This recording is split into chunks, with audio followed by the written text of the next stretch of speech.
The Blood Prince by Christopher J. Enos. Chapter 1.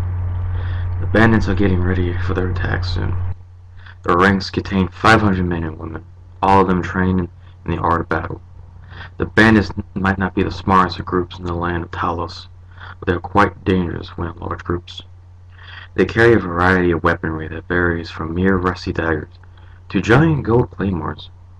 Bandits tend to rush forward aimlessly at their enemies, as they either fight for honor, gold, or items they can use like food or weapons. Once in a while they will take people alive and train them to be one of their soldiers, but that's rare. Bandits believe in the best bandit can only be born from a bandit. They dress in whatever they could find.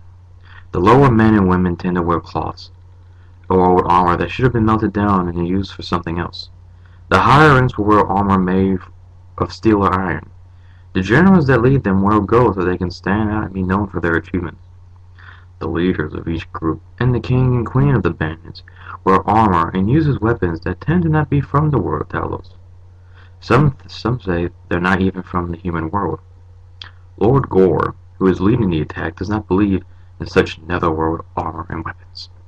He believes the armor and weapon he wields are made from a powerful wizard that fused his magic to Sumsu, which is the best metal in all of the lands. Gore stood 6 feet tall and about 250 pounds of pure muscle to carry around. His hair was long and black, coming down past his shoulders. His beard was about the same length. His eyes were blood red. Lord Gore was known to be a man who enjoys killing and loves it when blood gets on him. Some say his eyes were stained with the blood of his defeated opponents. He did care. Gore actually enjoyed having such rumors spread about him. Such rumors would put fear into the eyes of those he fight. Lord Gore, are we leaving soon? The men and women are getting quite bored. It was one of his generals. Tell them we are leaving in the next hour. By doing this, we will arrive when it's dark, and we shall have the element of surprise. The general was pleased with that. He left and went to tell the rest of the forces the good news. Soon we will march for Tongo and take over their castle. Gore grew a smile on his face. I can't wait to see the king's face when he has to watch as I kill the queen right in front of him. Gore finished his meal and grabbed his sword.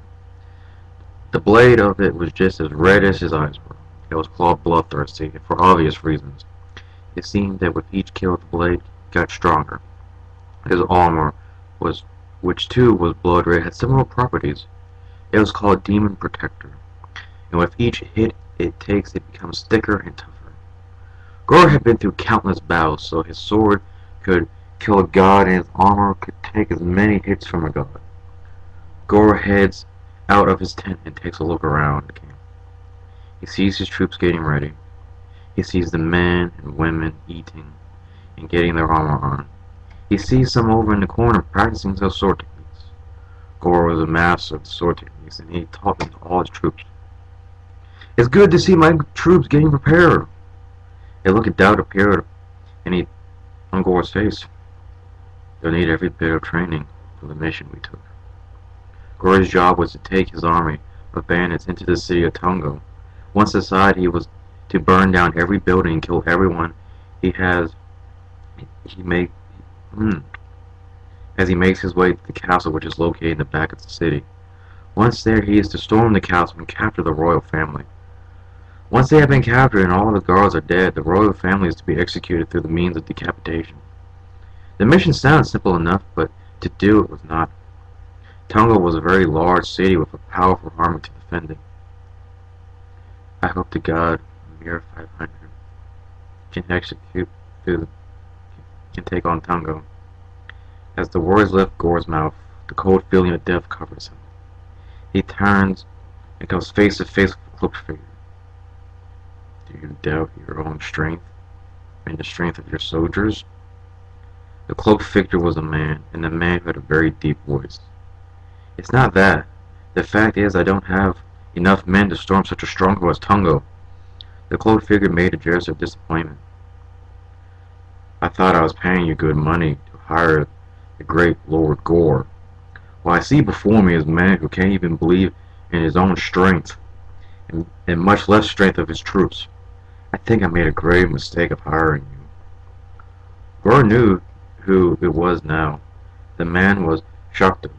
Shakta was an ancient and powerful necromancer who was the ruler of the marshlands and the graveyard plains. How about I make a deal with you, Gore? Just what kind of deal were we talking about? I'm not giving up my soul or anything like that, if that's what you're thinking. Gore didn't trust Shakta. The only reason he agreed to the mission was because he was offered a very large amount of gold and what sounded like endless fame. If I give you the power to summon the undead, then you must do a favor. Does this sound like a good deal to you? Being able to summon the undead will allow Gore and his troops the ability to burn Tungo to the ground. The favor, he didn't care what it was. It's a deal. They shook hands, and a surge of power overwhelmed Gore. Gore could feel the magic flowing through him. He could now summon an endless army of the undead. With his new powers in tow, he raised his sword high in the air and yelled, "Bandits, grab your gear! We are heading for Tungo!" With those final words, Gore and his army of bandits headed out for Tungo. There he will unleash his new powers and burn Tungo to the ground, and slaughter everyone who lives there.